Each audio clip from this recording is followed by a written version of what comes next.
Hello, I am Lois Letchford, author of the book Reverse to Memoir and Literacy Problem Solver, here today talking about my dyslexic story.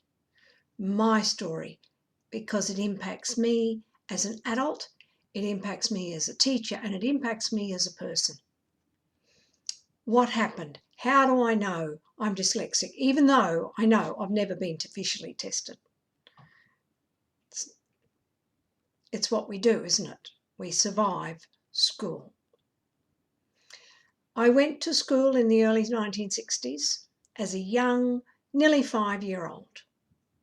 I went to a one-teacher school in southeast Queensland, Australia, which becomes really important. And I went to school with my older brother and my older sister, and you do what everyone else does. You learn the letters and sounds, you learn the sight words, and I clearly remember learning the sight words. After being in school for about a year and a half, our little school closed and we went to the next town, the town of Lowood in southeast Queensland. About 5 miles away, we got on a bus, went to school. And on the first day, they just asked us, what grade are you in? And I said, I'm in grade 2. I was in my second year of school, so I knew I was in second grade. And after a few days, obviously, the official rolls came and the teachers stood at the front of the class and she said to me, Lois, and since when have you been in second grade? You know, here as an adult, I can still feel the blush in my cheeks as I was utterly embarrassed by what the teacher said. I was embarrassed that I had to move from second grade into first grade, and I was embarrassed that I didn't know what grade I was in. I didn't know I was being asked to repeat. And that's what I remember, is the utter embarrassment. Obviously, the teacher knew I was struggling. I didn't know that. I seemed to be doing all right. I could do what they asked. And doing what they asked really is a really interesting phenomenon, because I was always one of the top 3 in the class throughout the early years in school. And you have to ask why. Because the things they were asking were things I could do fairly easily, which was reproduce the words, reproduce the sounds, reproduce how you write these things. I could do it. It took a lot of effort on my part. I still remember school being very effortful, but I could do it. And I could do it until they asked a comprehension question. No, that's a lie. If you asked me a comprehension question orally, I had it. I could do it. It's when I came to read independently and they asked a question, that was when I was totally lost. I didn't understand anything of what I was reading, and that left me in a hole. And now you have to ask many questions come up. The books we had, the only books I could access were the Dick and Jane series. Standardized teaching material that went around the world. Every child learned to read through Dick and Jane. I learned to read words, and if you look at the pictures, I can clearly remember some of the struggles that I had with the characters in the book. A child's world at the age of 6 is very small. It's as big as what they've seen. It's not very big. I would not have seen a world map. I wouldn't have known about the rest of the world. So what do I know about the world from my point of view, my 6-year-old point of view? I knew that it was hot most of the time. We rarely wore coats. We wore coats throughout winter. And then, of course, in Queensland, if you know where Queensland is, so we are subtropical. It's hot 9 months of the year. And we were poor, which meant we never wore shoes and socks to school. We wore shoes and socks to go to church on Sunday. And that was typical.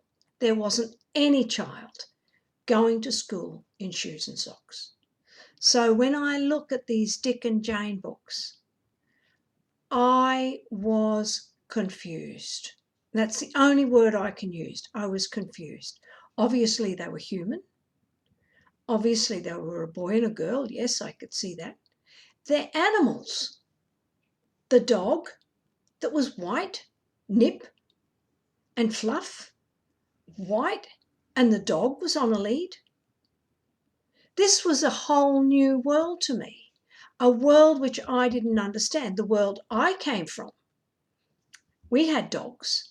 Our dogs worked. They were never on leads. They rounded up the cows. They were cattle kelpie dogs, real working dogs from Australia 1960s. They did everything that was asked of them. Never were they on a lead. Never were they white. Rarely were they washed. If they washed, they swam in the dam. They cleaned themselves. So I had a total conflict between what was happening in the books and what was happening in my world.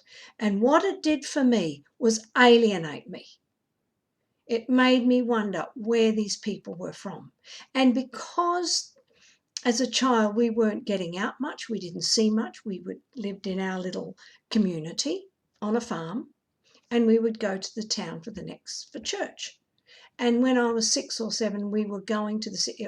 I don't remember that. I just remember we had this very small world. So when you meet up with people like Dick and Jane, who were doing things like wearing shoes and socks and wearing coats in every picture and having white dogs on leads that would run after you, where do they come from? Where do they come from? So that left me confused. And now here's the second problem we have. Everyone else learned to read through using Dick and Jane. It's a blame game. What is wrong with her? And that's the scenario I think we really have to start looking at. What is wrong with that child? Because that's the wrong question to ask. We have to start saying, what do we have to change about the teaching? And that's the third point. What do we have to change about the teaching? Teachers today are asked to do a lot.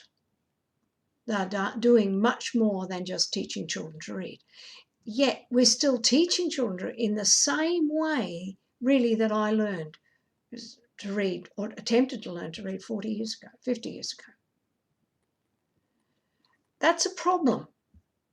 Teachers, parents, when a child doesn't succeed as we expect, what's our first question?